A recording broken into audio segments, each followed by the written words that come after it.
Chapter 28, we are going to dive into new payment method and measures known as MIPS and AMPS is what I call it, but I'll tell you the official word for the acronym.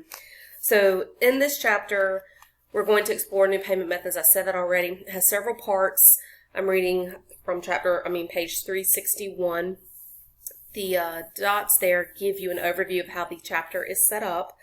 This is basically how medical doctors, physician assistants, nurse practitioners are getting paid. There's choices. So these providers have choices in how they participate in reimbursement. It's a provider level payment method is what we're talking about. Again, a provider can be a medical doctor, nurse practitioner, or PA. All right, I'm going to flip the page. So Legislator Reform, and this is chapter providing an overview for MACRA. The Legislative Act, the Medicare, or the MACRA was signed into law in 2015. The law is grouped into categories, and each category is identified by a number and heading. This chapter concerns new payment for performance incentives. So everything's going performance-based, value-based. That's where we're heading. So they repealed the SGR because that was just not sustainable. It's you can read more about it, but it just, people were not getting paid like they should have. Some rebound or side effects from that is, since they were only reimbursing a certain percentage, doctors, hospitals, facilities started charging extra to make up for the lack of reimbursement. Anyway, so that has been repealed. Excessive reduction in base payment rates is what the problem with that program was, again, which resulted in higher charges to offset. Anyway, moving forward, the new pay for performance incentives, the MIPS and the AMPS. Let me find, okay, here we go, page 363, the bottom right, figure 28.1. So which one of these is better? It really just depends on the clinical situation and what the provider decides to do.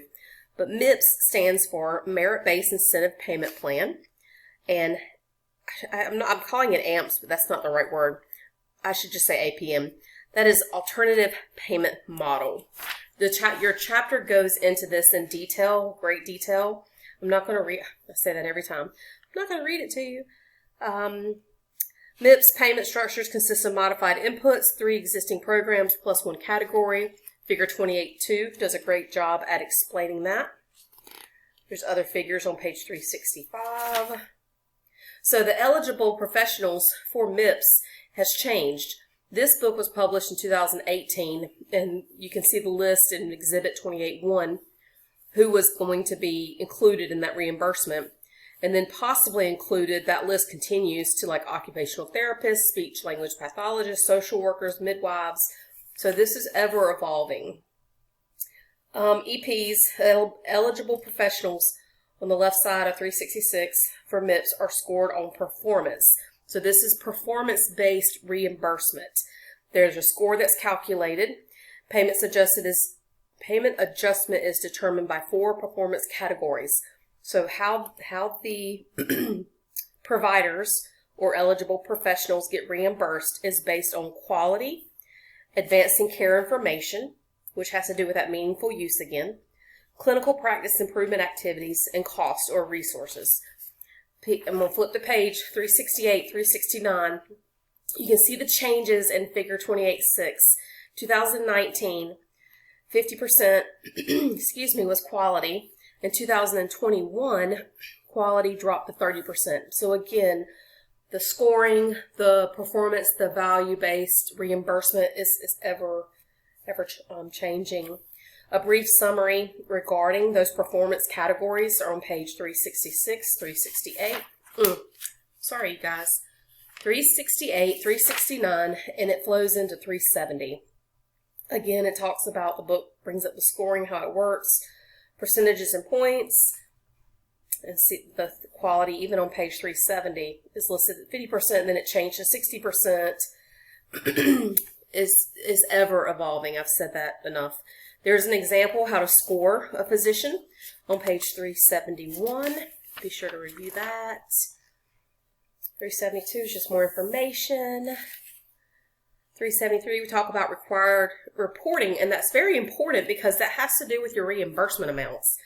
So definitely reporting accurately on time is essential in healthcare finance. Flipping the page, 374, they're always sunsetting programs, they're always changing. Data submission, individual reporting and group reporting for data submission. And then we get to 375, we get to the APM and incentives. That's choice 2 for providers. They can either choose the MIPS or they can choose the APM. And the book it goes into what the APMs offer, how they go about it, other payer advanced, and upcoming options. So it talks about what's coming into effect in 2021. I don't know if they did that. COVID kind of changed everything. So it'd be interesting to know what they're doing right now. Qualifying physicians is defined. Partial qualifying eligible professionals on page 376. I'm going to keep going, page 377. 4 steps to find if the eligible clinician will qualify for APM participant. So check out figure 2810. Excuse me. How are they paid? Qualifying payments, etc. PowerPoint goes into detail. I think it's like a 49-page PowerPoint with this chapter too. Table 28.2 talks about payment adjustment and timelines for the APM. Significant participation. Will these requirements change over time? Of course they will. It's ever evolving. They figure out what works, what doesn't work. The advanced standards when it comes to APM has to do with comparable measures, the electronic health record, financial risk is mentioned on 380 also. Required reporting for the first year, of course. You have to report. You have to share your data, your information. And then page 382 goes into creating the physician-focused patient models. MDPs, Measurement Development Plan. You'll read about that. Timelines. Yeah, this chapter is full of information. Be sure and read, review, look at the figures. If you have any questions whatsoever, conclusion for the benefits and costs of the quality payment programs on page 388. Benefits and costs. Success depends on qualified electronic transmission standards. Yes, yes, yes. Again, as you read through this chapter, take it all in. If you have any questions, please get in touch with me. But basically, these are the options, and the provider can choose. And the provider, I believe it's for a whole year. If you make a decision, that's how you have to do it for the year. It might be more than that, actually.